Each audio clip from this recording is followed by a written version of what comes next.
สวัสดีค่ะ Welcome to Sabai Talk Podcast, the podcast about Thai food, Thai culture, and the Thai way of living. My name is Hong Thaimee, NYC-based chef and the creator of Thaimee artisanal sauces. And my name is Pailin, a chef, YouTuber, and creator behind hotthaikitchen.com. So today I am so excited for this episode because it's the first time we are going to have guests on the podcast. How awesome! I know. I'm excited. So I was recently back in Thailand. And so I thought, oh, this is a great opportunity to speak to two of my friends who live in Thailand and talk about living in Thailand as foreigners and the reasons why so many people want to do it, right? So up until now on the podcast, we've talked about Thai food, but as per our tagline that you heard earlier, our podcast is not just about food, it's also about Thai culture and the Thai way of living. So today we're going to talk about the third one, the Thai way of living. And why is it that living in Thailand, moving to Thailand is a dream of so many people? Now, since Chef Hong and I are not the best people to talk about this because we did the opposite. We left Thailand. So we're going to have to find someone else who have chosen to move to Thailand to talk about this instead. So in a little bit, you're going to hear from Greg and Ed, who are both my friends and hosts of the Bangkok podcast. They are Canadian and an American who've both been living in Thailand, in Bangkok specifically, for over 20 years. The total opposite of you and me, Hong, because we are Thais who live in Canada and the US for about the same amount of time, right? Yep. Well, And so, I kind of feel like right now, not only that I'm Thai who live in America, I'm the Thai who is a global citizen. There you go. Yes, you are a global Home citizen. is where your heart is, right? But I'm excited to dig deeper with our new friends in Bangkok. Yeah. And before we get into that, I just want to hear from you a little bit. Why do you think living in Thailand appeals to so many foreigners, most particularly Westerners? Well, Thailand is quite an easy country to live in. We're very welcoming, and it has a lot of opportunities for expat to fit in as well. Don't you think? It's easy to work there. Yeah. It's easier to find new friends there. The cost of living may not be as expensive as living in North America. But I think a certain lifestyle in Bangkok it can be pricey. But in general, if you live, in the village or in smaller towns, I think living in Thailand has a lot of perks, especially in service industry. Like you can get your nails done. You can go to get Thai massage for like what, $2? And you could just do that every day without breaking your bank, right? I came back to Canada and paid $110 for a massage, and I was like, oh my God, this is painful. All right. Before we get into the interview, I just want to give you a little more context about Greg and Ed. So the Bangkok podcast is a podcast about life in Bangkok as expats. It's one of the longest running podcasts on the internet. I think they've been doing it for over 15 years before most people even knew what podcasts were. So they're pros. It's a great podcast. I listen to it myself, even though I don't live in Thailand, but I just find it's very interesting to listen to their perspective on living in my home country. And they're always great fun. And I know Greg because several years ago, he invited me to be a guest on his podcast and we got along. And so we've since kept in touch and become friends. And I also want to thank Greg for bringing his podcast gear to record our podcast because I was traveling in Thailand and he's a pro. He's got all the gear. So I was like, I know this is for my podcast, but can I borrow your gear? So Greg also edited the interview. So yeah, thank you so much, Greg. See, that is I feel another, like such a noob. I think they become Thai now because Thai are very helpful and always hospitable. Exactly. Maybe they transform They've even to become Thai at heart. Yes. All right. Let's hear it from Greg and Ed. Greg, Ed, it's so nice to record this podcast with you live in person. I have been a guest on your podcast remotely each time, and it's always a treat to do this in real life. So thank you so much for the time and the gear for that matter. Our pleasure. It's always nice to sit down and chat with you. For sure. Happy to be here. So the theme of the podcast, as I mentioned, is moving to Thailand, which seems to be a thing that many, many people want to do. And you have done it. You've done it successfully. Both of you have been here for over 2 decades. So can you tell me first, what brought you to Thailand to begin with? For me, it was a bit of a funny story. I had a friend who had already come here to teach in Chiang Mai. And I was living with my buddy Mark at the time. And I came home one afternoon, and me and Mark had been friends since we were 15. And he said, hey, let's go to Thailand and visit Penny. And I said, I can't just go to Thailand. And he said, why? And I said, I don't know. I guess I could just go to Thailand. I was fairly young. I was fairly debt free. I wasn't married. So we saved for a year and we came over here, and we were supposed to stay for 4 months. And my buddy Mark, bless him, he left after 12 days.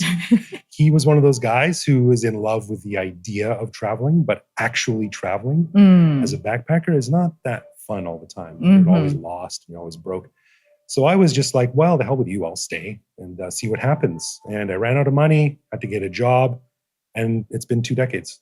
Wow. So yeah, that's basically it. I never came over here with any grand desire to stay here or didn't fall in love with Thailand. I was just here and found it a very easy place to be. So I just never stopped being here. And what about you, Ed? My story is actually a little bit similar. I was a lawyer in the States and just wanted a break. It's like I felt like my career got too serious too soon. And I was a lawyer for about 5 years. And I'm like, I got to take a break. And I randomly heard about a teaching job in Thailand that was supposed to last for a year. Right. And I knew a little bit about Thailand. I had dated a girl in college who went to ISB. And I remember her showing me pictures of floating markets, stuff like that. So I knew a little bit about Thailand, but really not that much. And I just thought it was going to be a break for a year. And then I liked it. So I would say, in my case, I think I did kind of fall in love with it pretty quickly, unexpectedly. It's just, I like my life a lot better here. It was an adventure. That was just what I told all my friends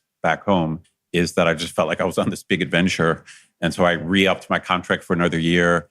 And then one thing led to another. And that was 23 years ago. Wow. And then, Greg, you mentioned that you found Thailand an easier place to be. Can you expand on that? And I assume it's easier compared to Canada, which is where you're from. So can you expand on what that means? You know, it's always funny because when I came here, I was 26, which seems insane to me now. Yeah. I was a young punk. And people often ask me like, hey, how does healthcare or insurance or life insurance work in Canada? And I'd be like, I don't know. I was 26 the last time I lived there. I didn't have to learn that stuff. But it just seemed a very easy place to be. It was like Ed said, it's adventurous. Even something as little as riding a motorcycle taxi or trying to learn a new language or waking up and looking at palm trees. That is super exotic for me. It still is. Yeah. And there's just so much new to learn. And I often say, and this is not a slight against Thailand, but I probably could have felt the same way in Chile or Japan or Egypt or who knows where. But I think I just fell in love with the differentness of it all. And the opportunity to be on a little bit of an adventure, having every day be a little bit of an adventure. Yeah. But there was also the usual stuff. Thai people are very friendly and nice and funny. The food is great. The weather's nice. The geography's great. It's easy to get out and travel around the region. So Thailand just kind of checked off all those boxes for a young guy wanting to experience a different part of life and it's just very easy to get that here. You know, we've talked about this a lot on our podcast. I personally think one of the attractive things is that Thailand is just different enough to be interesting, but it's not so different that it's intimidating or it's a barrier. Right. So it's clearly different, but at the same time, it's also accessible. One of my early kind of disappointments, my very first day I arrived, when I woke up on my first day and I was living on the Sukhumvit Soi 1, and I was walking down the Soi and I'm coming up to Sukhumvit, and across from Soi 1 was a McDonald's and a Starbucks.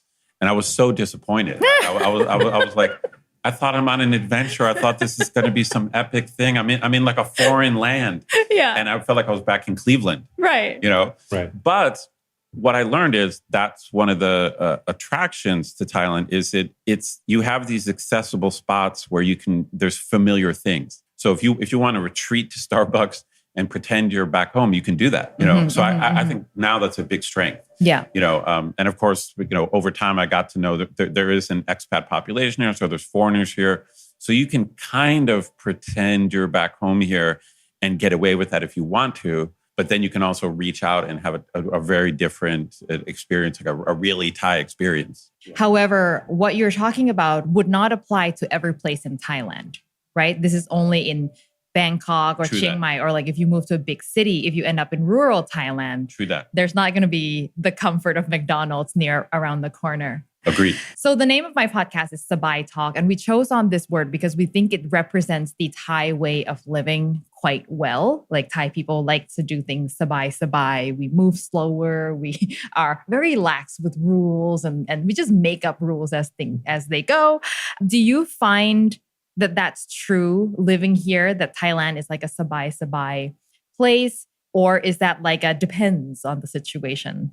Yeah, I think it depends on the situation. And there's the joke here that when you go to any official government desk or organization or agency, the outcome of that will rely a lot on who you talk to, what mood they're in, who their boss is.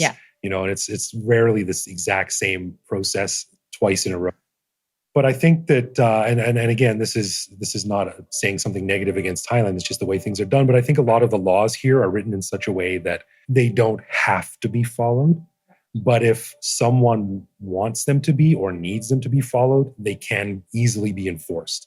So we often say if someone wants to get you, they're going to find a law somewhere that you didn't follow. But it's one of those confounding things that also works in your favor too. I mean, we were joking earlier before we started recording about enforcing the actual by the book laws. And I say that I drive a lot in Bangkok. And I say, like, if actually all of the traffic laws in Bangkok were actually enforced, no one would be able to get anywhere. It'd be chaos. So because now people sort of weave in and out of traffic, motorcycles flying up between the cars and on the sidewalks and stuff. But that's how things work. And if you start to be too rigid with how things are enforced and go by the book, then I think that it can actually be detrimental. So it's one of these things. It's never the same twice. And the way things work are the way things should work that day. Whatever's easiest that day. Yeah. And then it'll get done. Was there a point in both of your experience where you decided, I'm here forever? Or was it just like one thing led to another and you just never left? It's a good question. Yeah, I think that was it for me. It's just one day led into the next.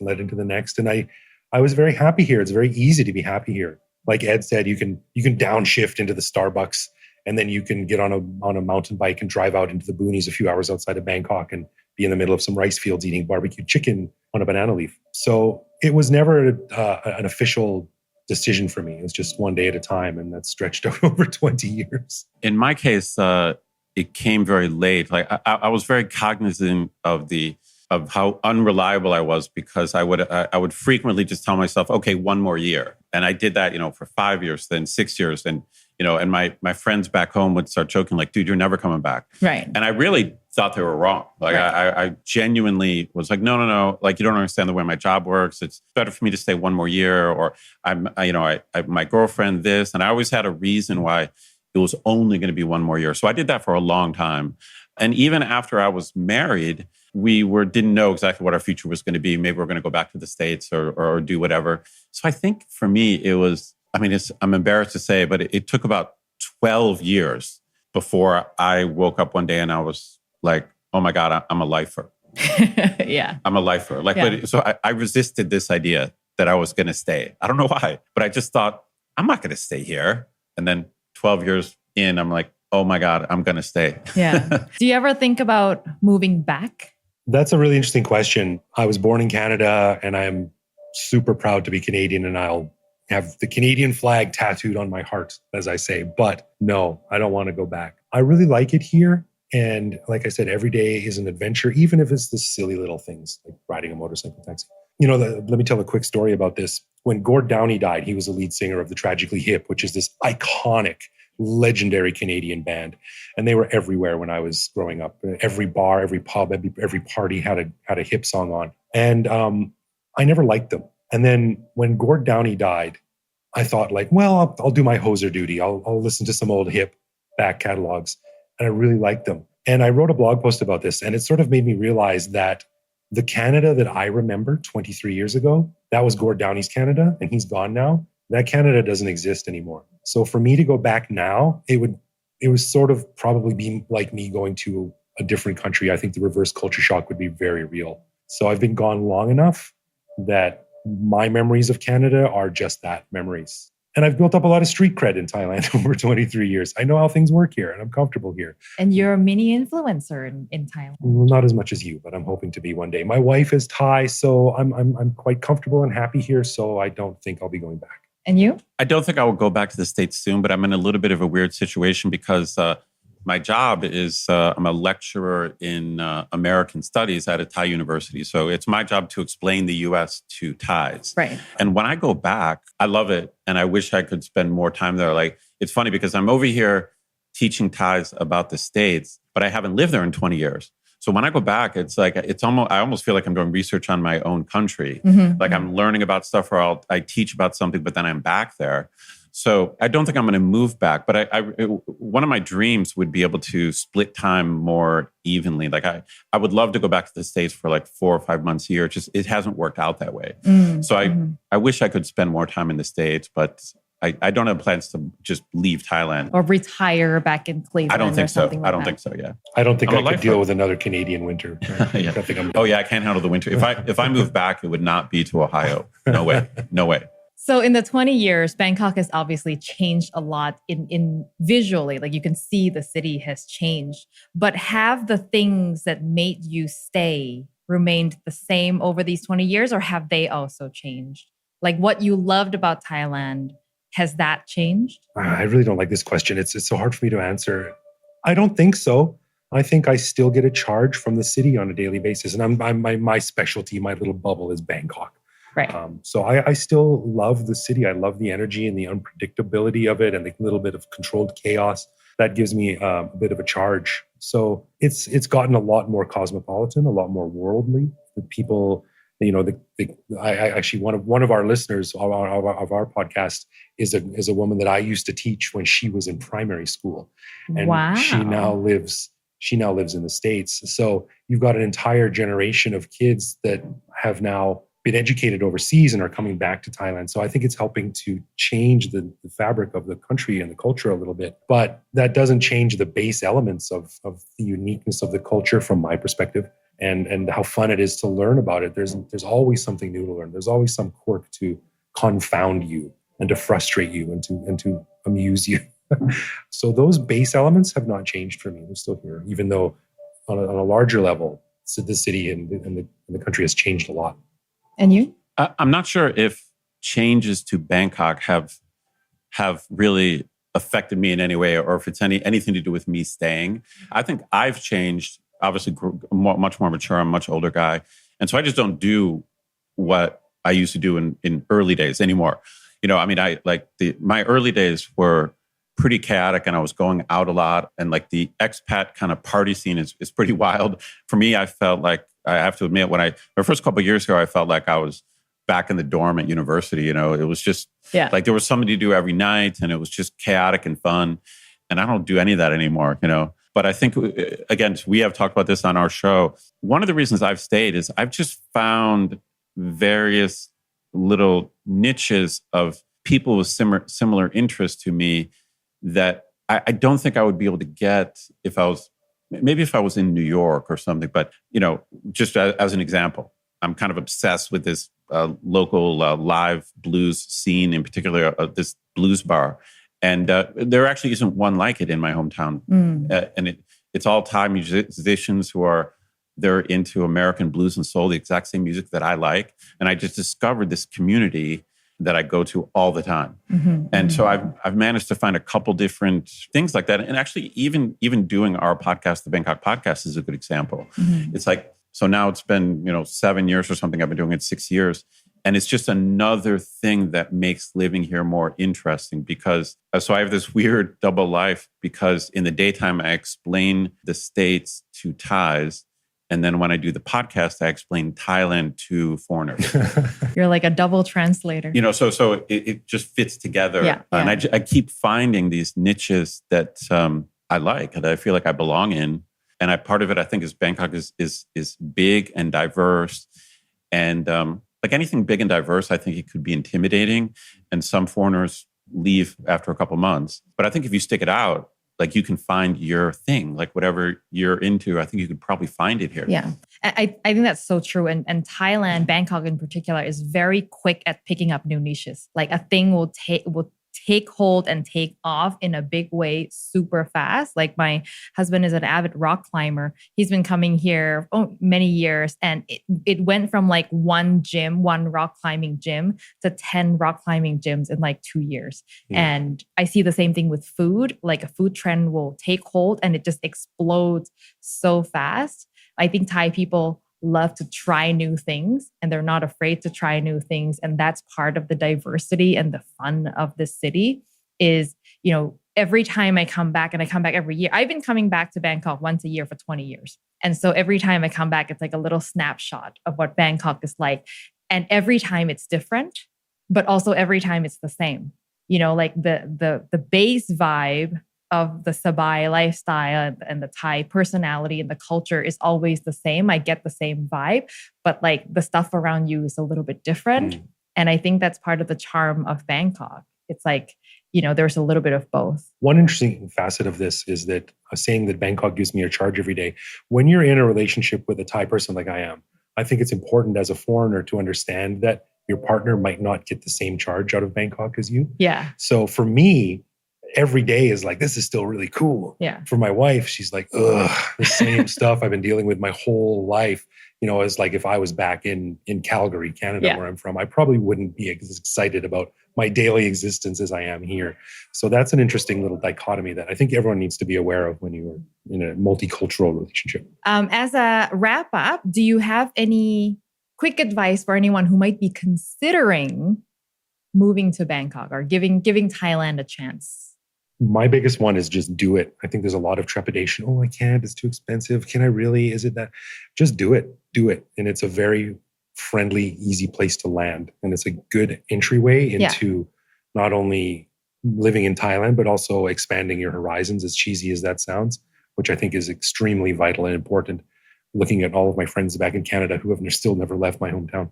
But yeah, it's just really great. I say dive in with both feet, both hands.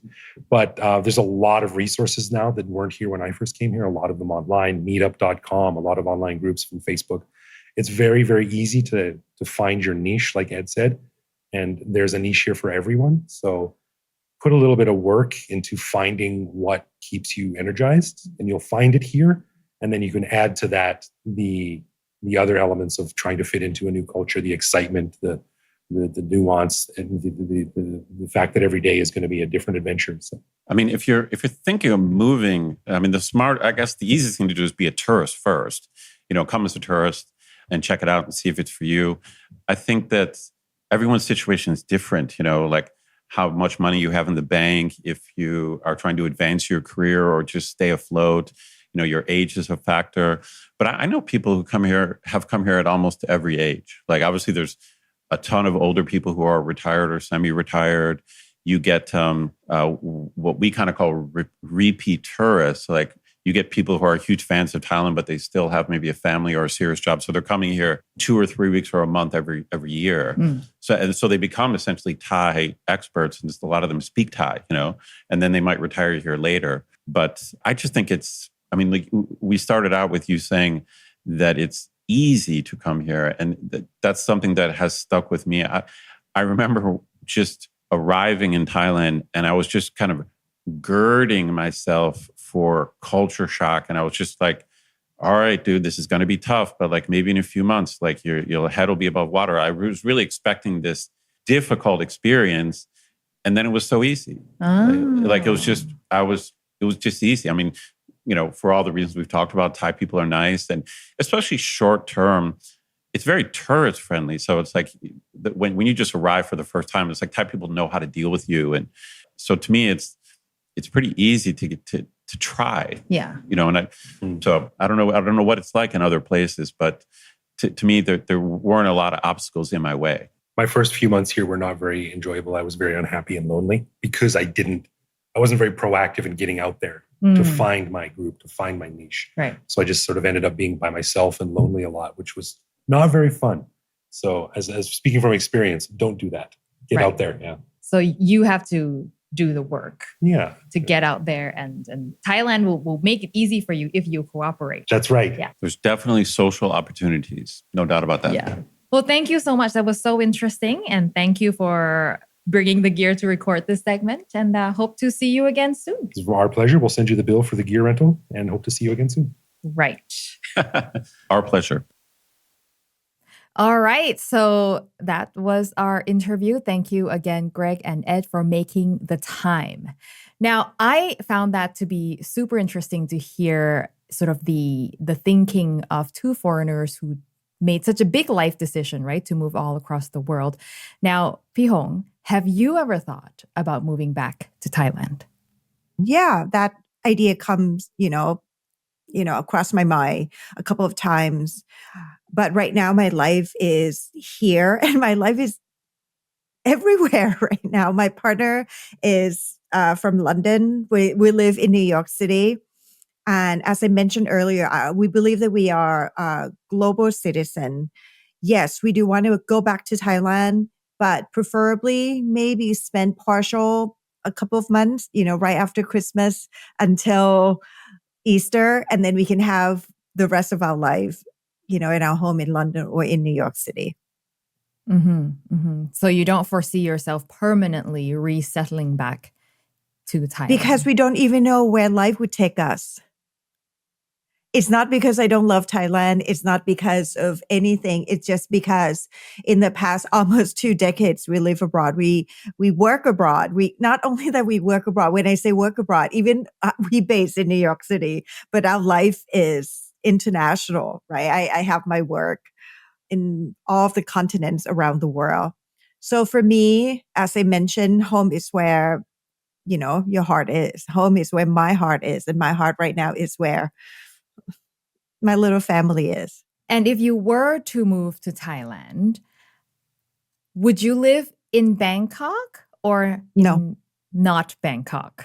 I would not live in Bangkok. The dream would probably be having a beautiful beach house somewhere, right? Have a slow life.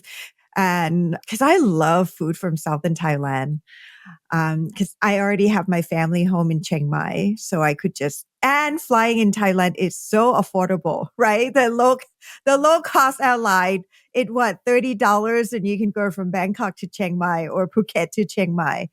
It's so simple. That is another beauty of living in Thailand. So no, I don't think I want to live in the big city just because I can go there for the weekend and have my slow life. Could you believe that it's coming from an energetic person like me? No, I can believe it. For me, I think, before I had a kid, I used to entertain the idea of going back to Thailand and living there because I really do love the food. I love the vibe. I love the Sabai lifestyle of people. But after having a child, I think that changed everything. I think after bringing my son back to Thailand the first time, not the first time because he was just a baby, but the second time when he was 3 years old, I realized how Bangkok is not kid-friendly at all. And it's so much better to raise a child here in Canada. Now, note that I'm speaking only to Bangkok because that's my experience. Not, I can't speak to other provinces in Thailand. And it's just the weather is nicer. The kids are able to have an outdoor lifestyle. We have 4 or 5 playgrounds that we could walk to from our house. So when I was in Thailand with a kid, I felt a little bit trapped because everywhere we went required a car and sitting in traffic, and every activity was in the mall and it was paid. Everything, there was no public activities for children. So I think for as long as I have a kid in my life, living in Thailand is not an option I find appealing. But, in my retirement, for sure, I think that's a different story. You say Thailand per se, or you say big city? I think it's specific to Thailand because I've been to Toronto, I've been to other big cities in North America, and it seems like the way cities are planned, there's just more public facilities for children. And not to mention the weather. Even if we could have many outdoor playgrounds, you wouldn't want to go because it's so hot, right? And the air quality is not good. So even if they were, the reason why they're not available is probably because people wouldn't use them, because who would want to be out in 38-degree weather in pollution, and have your kids play in there? It's just not the same. So I think it's not big city. I don't call Vancouver a big city. It's a medium-sized city, but I've been to Toronto, and even Toronto is, much more kid-friendly than Bangkok is. And not to get too much into detail about all the services that the government have for children and the public school quality and things like that. But yeah. And it could be pricey when you have kids there. In Thailand, yes. If you want to go to a good quality school, it's going to have to be private school. And if you want them to speak English, it has to be bilingual or international school, which are extremely expensive. I went to an international school in Bangkok, and back then it was way cheaper than it is now. It was still pricey, but compared to what the prices are today, it is night and day. The competition has increased. There's so many international schools there now. And so you basically have to be rich, right, in order for your kid to have an English education. Yep. Yeah. You have to have some kind of money to be able to do that. And I want to just add one more perspective, because we heard from Greg and Ed, and I was speaking to one of my Hot Thai Kitchen fans who have recently moved to Thailand as well, permanently.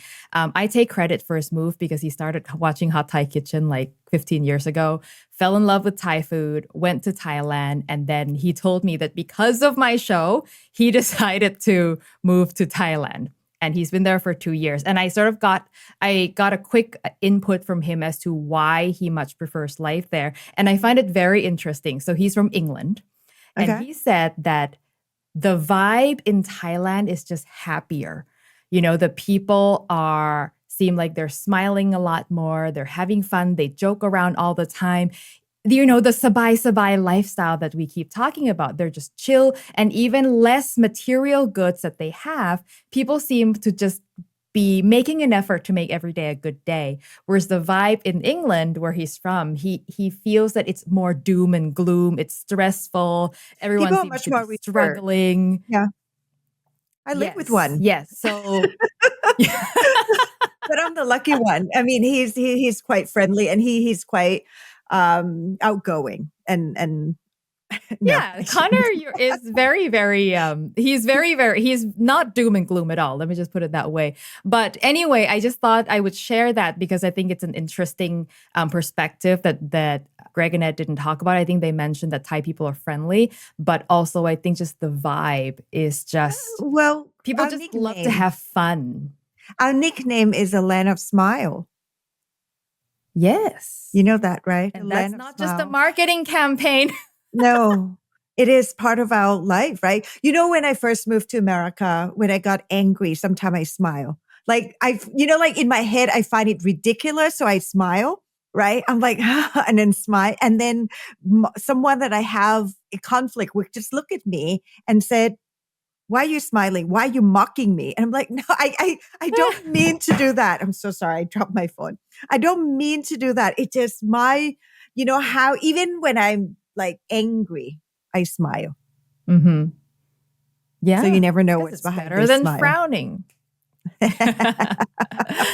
So that's it. I hope you found that interesting as much as we did. We definitely love to hear from you, whether you've ever thought about moving to Thailand, or maybe you do like a lot of people do, where they do part-time. You spend a few months in Thailand, you come back and go back and forth. A lot of people do that too. I like a frequent visitor. So if you want to get in touch with us, you can write us at sabaitalk@hongthaimee.com. And you can find me at Hot Thai Kitchen on Instagram and everywhere. My website with all of my recipes is at hotthaikitchen.com. And as for me, it is anything Hong Thaimee, Pinterest, YouTube, Instagram, Facebook, HONGTHAIMEE. Thank you as always for listening. สวัสดีค่ะ สวัสดีค่ะ This episode would not be possible without the wonderful support from my friends at Chef's Choice, who specializes in Thai ingredients. They are actually Thailand's first coconut milk factory and have been exporting to the US for almost 50 years. I am a fan of their coconut milk and curry paste, which I highly recommend to all of you. Thank you, Chef's Choice, for your support of Sabai Talk. ขอบคุณค่ะ